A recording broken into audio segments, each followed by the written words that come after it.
Now, the Guru within you will be awakened if you are strict with yourself. That's one point is very important.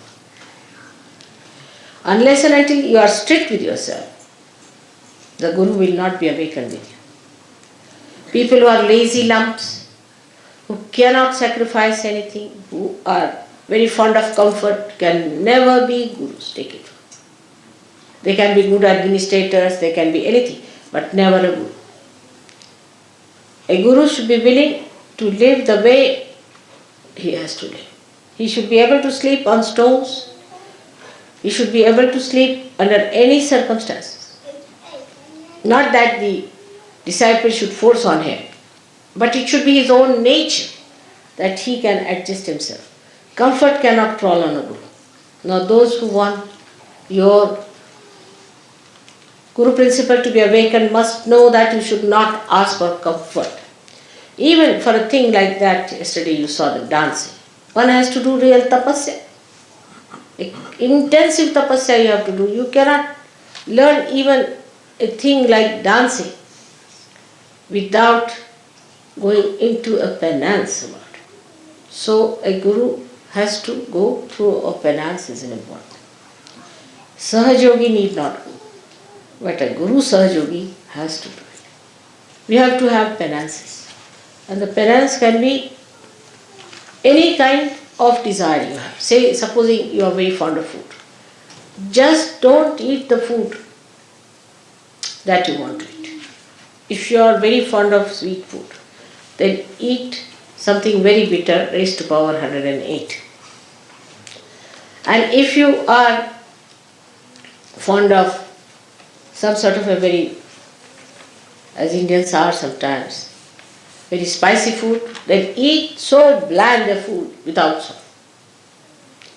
Teach your tongue to behave itself. It doesn't behove a Guru to put his attention to food. I have seen some of the Sahaja Yogis, they are all right when the food is there, quite concentrated.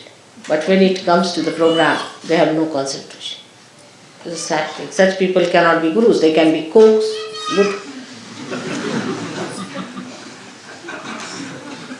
or could be food tasters or something like that. We'll suit them better.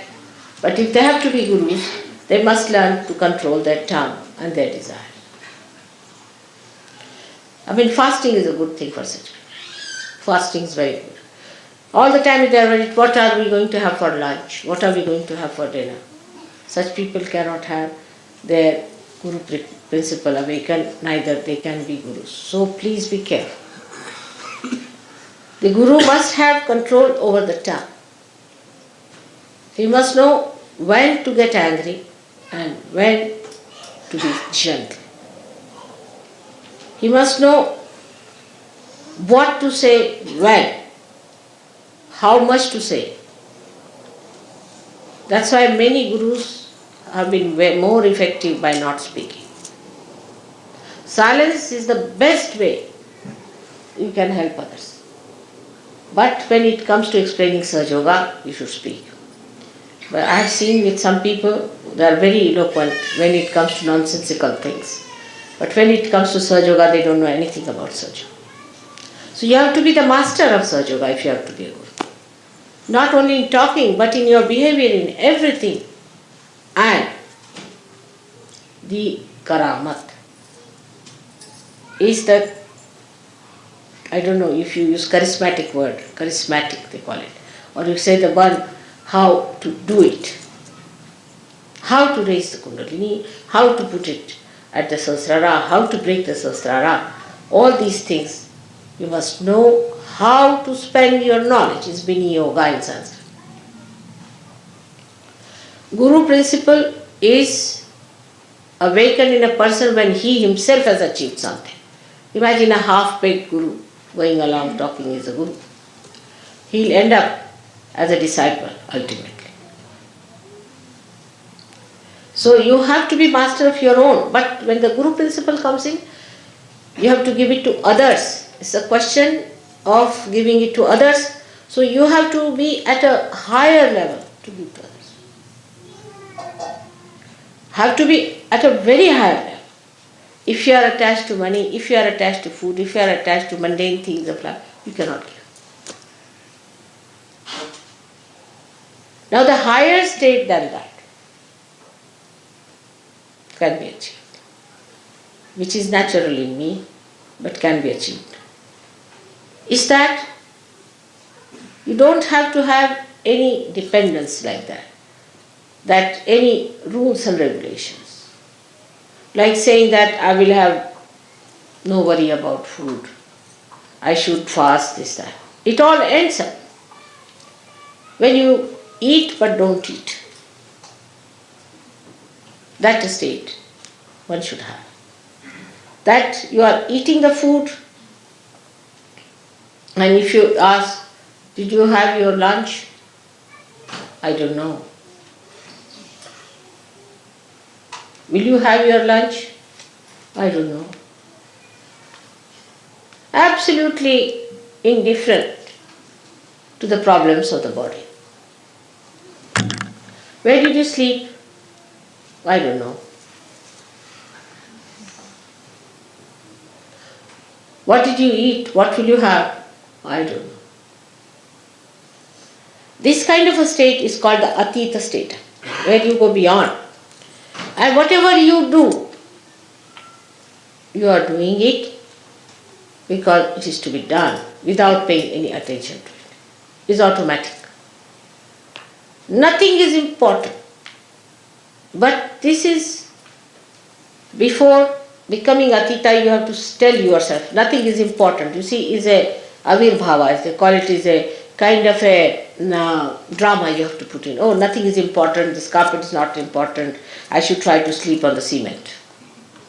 First you have to do that. But after some time, it happens that you don't remember whether you slept on the cement or on a cot. Where did I sleep? I don't know. That is the ateeta state.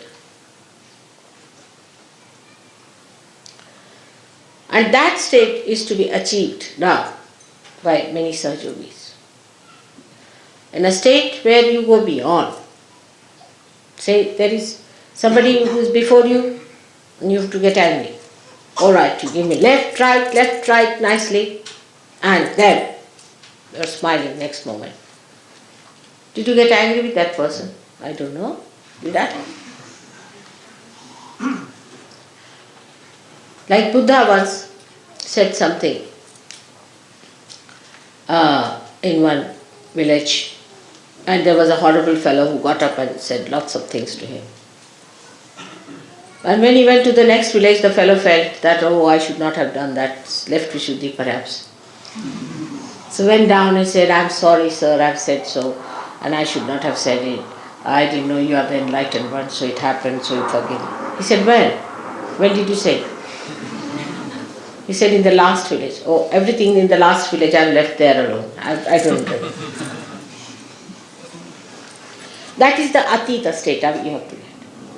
So, even not to feel is not important. These identifications, when they drop out completely, then you are doing things in a karma state, where like sun is shining, it doesn't know it is shining. When the vibrations are flowing, you don't know it is flowing. Already it has started working in you. You are surprised, you raise the hands and the Kundalini is rising. You don't know you are raising the Kundalini actually. How do you raise it? You don't know. That's it. That state has already started ateeta in you. But get it established in every walk of life, everything that you go beyond. And if you can manage that, that's the highest that you have to reach.